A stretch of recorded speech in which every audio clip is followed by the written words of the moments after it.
how to bet this game on Sunday. What are some of the trends? What are some of the odds? What are some of the things to watch? What are some of the things you need to know before you put your money down, wherever you're going to put your money down, whether it be online, at a brick and mortar, wherever it be, Jersey side, Delaware, PA. Kyle Scott, crossingbroad.com, joins us each week for a look at the betting trends. This one, Eagles, Falcons, Sunday night football in Philadelphia. And, of course, the Eagles heading down with a 3-game win streak against this Falcons team. It is Eagles -2, 130 on the money line, 52.5. Kyle Scott, crossingbroad.com on the Boardwalk Honda hotline. What is happening, man? How are you? I'm good. I made money on Jameis Winston last night. That never happens for me, so I'm feeling good heading into week 2. All right. Well, a winner there. I think a lot of people took the under on that game. Those Thursday nighters, if you can find a good trend for the Thursday, I would imagine unders are pretty good in that one. But, all right, let's start with this one Incorrect. here. What's Incorrect. that? Really? In September, at least, the over-under is 18-18 in September Thursday night games. Wow. So it is dead even. As you get into October, December, the under is like a 55-60%. But, yeah, it's actually relatively even. They're priced well. Interesting. Okay. Wouldn't have thought that. I thought unders on those Thursday nighters were pretty good bets. All right, let's go to this one here and take a look at Philly. First off, are you surprised at the line with the Eagles -2? Hey, this is weird because in the summer they were a slight dog. As of Sunday, at some books, it was a push, and now it's pretty much held between 1.5 and 2 all week, inching up a little bit with about 70% of the bets and the money, depending on the book you look at, on the Eagles. But it's held there, so I'm not really surprised. They are better than the Falcons.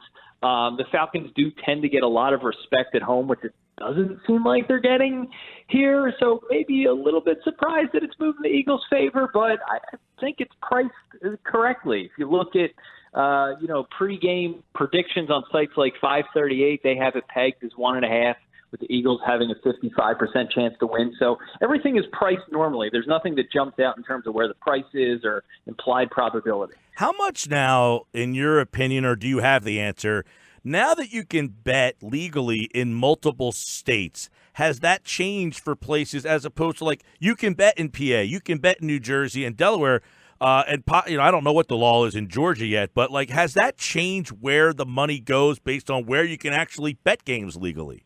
For the books in Jersey and PA, for sure, they take an exorbitant amount of action on the Eagles, and to a lesser extent the Giants. That's in the physical locations, talking to the folks from Sugar House up here. Certainly the online books, they publish their numbers. It doesn't seem to move the line more than a point. I think they actually like taking that action because it brings people in and entices them to bet. And then, now they're kind of in the fold, especially with the apps. So I don't know how much it moves the line, maybe just a little bit. But for this game, both locally, early in the week, the Eagles had like 85% of the action at DraftKings. But even nationally, at some of the Vegas books, it's right around 70% spread money line, depending on the book. So it's definitely bigger here. But for this game, it's Eagles everywhere. It's not just the local money.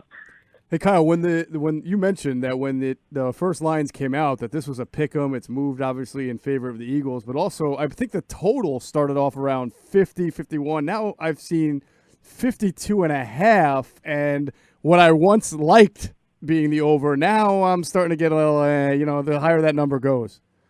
Yeah, I agree with you. It feels a little high. So I got a couple of over stats for you here, and they do they work in the Eagles' favor and maybe point towards the over a little bit. So check this out. Dan Quinn, now, the Falcons get this respect. Bob made a good point this week when we were doing our video. He said, they kind of get treated like the Saints when they're at home, but they're not the Saints. They really haven't been since, basically that one season when Kyle Shanahan was the offensive coordinator.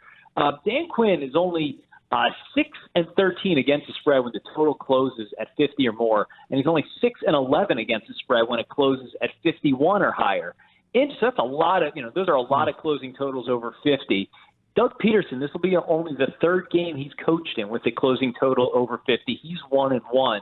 But the over in Eagles road games under Peterson is 18-9, and it's almost the exact opposite at home. It did hit last week, but Doug Peterson teams those games do tend to hit the over on the road. The fact that it's creeping up, to me, there is some money on the over. It feels high, but I think it's rightfully high. I mean, you have an Atlanta team. They struggled last week, did not look good. But if you look back to last year, they only put up 12 points against the Eagles on the road in week 1. They came home, scored 31 points. So they're a better offense at home for sure. And the Eagles offense, I think we're in this phase where the league is trying to understand how good, they could be. Could it be a top 3 offense? It might be. So this can absolutely be one of those games that's deserving of a high total. So I'm not shocked to see it, and some of the trends do kind of work in the favor of it's not that crazy. Although it is getting high. If it pushes higher, I'd be a little worried. Now the over/under was at low 51, and now up to 52.5. So a point and a half.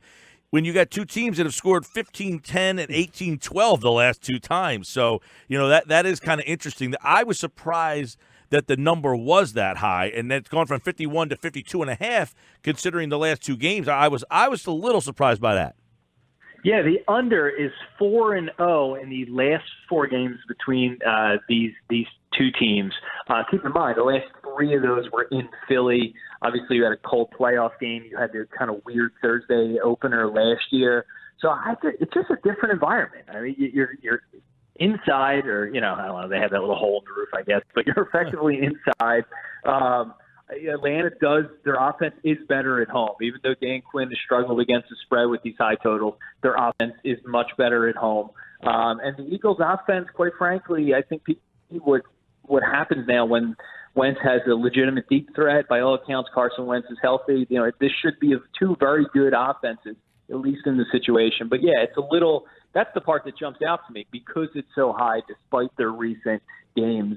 That line, I guess, is one of those times I say that line, it feels like it's telling you something here. Kyle Scott, crossingbroad.com on how to bet this game, some trends, odds. Money line, plus 115, Atlanta. That sounds like a good value right there, at least. I mean, they're the underdog in this game, but they're at home in prime time. Is plus 115 a number that you like? Yeah, if you're going to bet, I'll hold my pick for a sec. But yeah, if you're going to bet Atlanta, I think the money line is the play to win outright, especially at that number. Yeah. Now, if this gets up to 3, then maybe a spread bet on Atlanta makes sense, gives you some security on a push. It's a field goal game. But yeah, I would definitely say that's the play if you like Atlanta. Kyle, given the struggles that the Eagles have had for, over a year now, going back to last year in the first quarter, first half, we saw it again last Sunday. Is there something that sticks out as maybe a prop bet on an under in the first half or preferring a certain quarter? I know both of these teams seem to score well in the third and fourth quarters historically over the last year or two. Has anything stuck out for you on that? I'll be honest with you, nothing jumps out in terms of the props for this one. I loved last week, and it's revisionist and pat myself on the back, but I loved the Sean Jackson touchdown and 100-plus yards. There was a boost at Fox Bet. That's right. I took that early. That was smart, man. That felt good at home. Nothing pops out at me here, but so it points to this kind of close game thing, though. So check this out: the Eagles. When the total is between minus or plus 2, under Doug Peterson, they're 8-2 against the spread. And when that is minus to plus 2, those real narrow lines on the road under Doug Peterson, they're 4-1. So, just another one of those trends pointing in the Eagles' favor. That said, I agree with you. I think, they certainly do need to get out to a quicker start. And, I don't know, maybe the faster track in Atlanta is a way to do that. But, I would chalk last week up to early season, nobody playing in the preseason itis. Yep, and 17-0, they come off and score a bunch more. But this, the one thing is, this Atlanta offense is way more talented personnel-wise than the Washington offense. I don't know that you're going to be able to get down like you did last week and get off to that kind of start, kind of like you hinted there. But that could be a reason why you hit the over in this game if both teams get off to a little bit of a although they played each other in the opener last year too, early in the season. So we'll see. This one's kind of interesting. So which way you lean in? What's the number that kind of stands out the most to make you go one way or the other? All right, so when I look at this, you see the number, you think, okay, Falcons underdog at home. They do have some trends in their favor. 0-1 teams, 14-9 against the spread when they're playing a 1-0 team coming on the road. Matt Ryan, 13-5 against the spread in September, 11-3 against the spread as a home dog. So some favorable trends working for Matt Ryan and the Falcons, but I keep coming back to effectively two things: how good the Eagles have been in these close total. I mean, 8-2, 4-1 on the road between -2 and +2. They're very good in those close situations. And quite honestly, I think this has been proven here. Doug Peterson, 3-0 against Dan Quinn. He's a better coach. When these games get down to the wire, the Eagles have pulled it out 3 consecutive times now. Now, granted, all 3 of those games were in Philadelphia, but I think the way the money is going, I think the way the line has moved, and we're still probably at a point where we might be underrating what the Eagles' offense could be. I like the Eagles until it gets if it hits -3, then I'm kind of scared. But my play is Eagles 1.5 or 2 on the spread if you can get it, and I really do like the over. I feel like this one we'll see some points. All right, crossingbroad.com has much more on betting and gambling, on places to go, best places to do it, and you can check that out at crossingbroad.com. You guys still have the free Eagles season-long super contest, which has $10,000 in prizes, contest.crossingbroad.com. So check that out. And, of course, everybody get out there and, be safe with that money, but make a couple bucks, man, all right? Eagles with the over is where you're going. Over is the number, right? I'm going with the over, yep. All right, Kyle, have a good weekend, pal. All right, you too. Go Birds.